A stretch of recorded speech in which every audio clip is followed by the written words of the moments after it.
যারা গুনাহ মাফ করাইতে চান বেহেশতের বাগানে চলে আসুন। যারা আল্লাহকে বন্ধু বানাইতে চান বেহেশতের বাগানের ভিতরে চলে আসুন।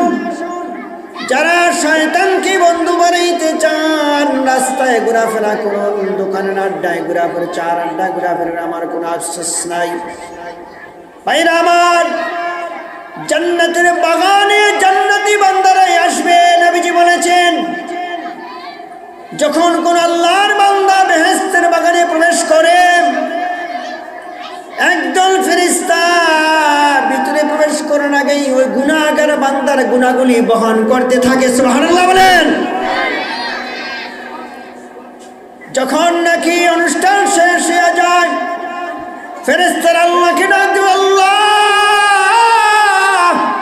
এতক্ষণ তো তোমার বান্দার গুনাহগুলো আমরা মাথায় বহন করছিলাম, এখন গুনাহগুলি তাদের মাথায় দিয়ে দিব।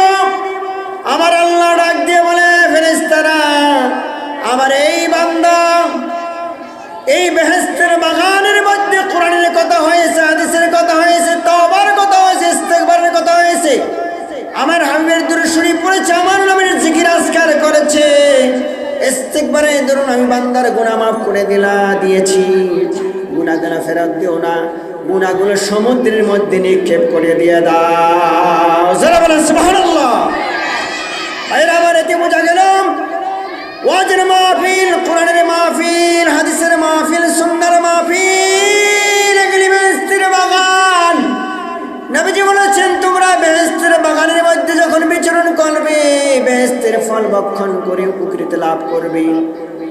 আরে আমার, যারা জীবনের গুনাহ মাফ করাইতে চান, জীবনকে উন্নত কামি করতে চান, ইমানের নূর দ্বারা পরিপূর্ণ করতে চান, রাস্তাঘাটে দোকান পানি বসে না থেকে আপনারা ভাইয়েরা মসজিদে এই বেহেশতের বাগান ওয়াজের মাহফিলে চলে আসুন।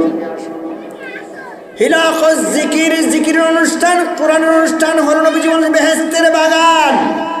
বেহেশতের বাগানে বেহেশতি বান্দারাই ঢুকবে। একটা গুনাহগারও বেহেশতে যাইতে পারবে না, একটা গুনাহগারও বেহেশতের বাগানে আসতে পারবে না। আসার আগে যদি গুনাহ থাকে গুনাহগুলো ফেরেশতারা বহন করতে থাকে। যারা বলেন সুবহানাল্লাহ।